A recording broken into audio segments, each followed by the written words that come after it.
안녕하십니까, 전청입니다.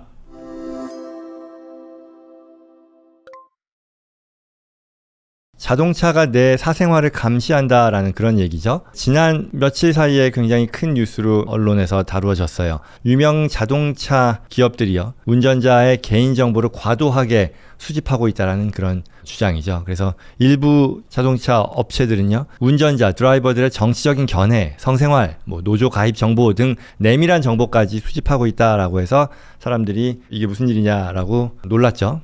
최근 지난주였었죠. 영국의 가디언지에 따르면 미국의 한 비영리 단체에서요, 전 세계 25개 메이저 오토 컴퍼니 카 브랜드들에 대해서 대상으로 조사를 벌였는데요. 대부분의 자동차 업체가 필요 이상으로 많은 개인정보들을 수집하고 있고요. 그리고 정확하게는 수집한다기보다는 수집할 권한을 확보했다고 봐야겠죠. 이런 거 있잖아요. 우리가 차량 구매할 때 이런저런 서명하는 서류들 있잖아요. 프라이버시 인포메이션, 정보 공유에 대해서 동의하고 하는 거 있죠. 이 내용을 지칭하는 겁니다. 그래서 그와 같은 정보를 차량 운행과는 무관하게 사용하고 있다는 그런 사실을 확인했네요.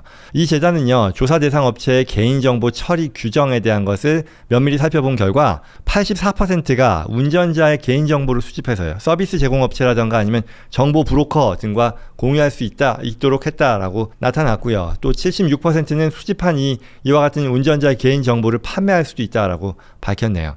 사적인 정보, 운전 속도, 목적지 외에도요, 여러 앞서 말씀드렸던 정치적인 어떤 관점이 됐건 아니면 여러 가지 개인적인 그런 정보까지 수집한다고 하는데요. 예를 들어 이게 진짜 맞을지 싶긴 한데, 기사가 전하는 바에 따르면 닛산도 굉장히 큰 자동차 회사죠. 이 수집할 수 있는 개인정보에는 섹슈얼 액티비티까지 포함이 되어 있다고 하고요. 또 기아 자동차의 경우도 개인정보 처리 방침 그 서류에 성적인 성향, 인종, 민족, 종교, 철학적인 어떤 본인의 관점, 그리고 정치적 견해, 노조 가입 등에 대한 정보도 다룰 수 있다라고 밝혔다고 하네요. 그리고 또 여기서 빠지지 않는 이름이죠. 일론 머스크 테슬라도 마찬가지인데요. 테슬라도 이 재단의 조사에서요, 이 보안, 데이터 제어 등 모든 평균 어떤 평가 기준을 충족시키지 못했다라고 하고요.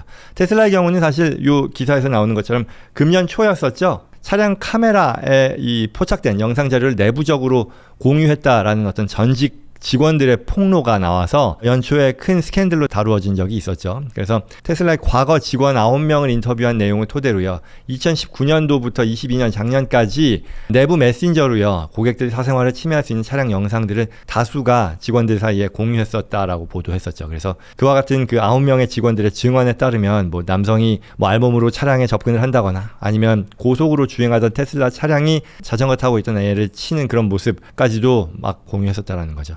당시에도요, 그래서 어떻게 이럴 수 있냐, 개인정보를 이렇게 확보하는 게 불법 아니냐라고 했었는데, 테슬라 직원들이 이런 영상을 직원들 간에 공유할 수 있었던 것은 짐작하실 수 있겠습니다만, 이 테슬라가 자율주행에 필요한 여러 영상 데이터 수집으로 인한 거다라고 분석을 했죠. 자율주행 기술을 개발하는 과정에서 AI 시스템을 학습시키기 위해서 여러 영상 데이터가 필요했던 거고요. 이를 위해서 많은 직원들이 고용되었고, 이와 같은 수집된 영상들을 분류하는 작업을 시켰다는 거죠. 그래서 이러한 정보 수집 과정에서 테슬라는 이 고객들의 정보 공개에 대한 동의를 다 물었다라고 했고, 또한 필요하다면 원치 않는 그렇다라고 하면 그런 것들을 삭제한다라는 거, 그리고 또한 해당 데이터가 개개인의 어떤 계정이나 차량 식별 번호와는 연결되지 않는다라고 했습니다만, 그럼에도 이와 같은 걱정은 사라지지 않았었고요. 당시에 큰 문제가 됐었는데요. 아무튼 다시 돌아와서요, 이 가디언지의 기사에서 나온 것이 이와 같은 사생활 침해에 대한 부분이 테슬라만의 문제 당연히 아니고요. 또는 관심도 아닌 거죠. 왜? 최근에 이 전기차로의 전환, 차량 어떤 무선 네트워크 서비스의 확대, 자율주행 이런 것들이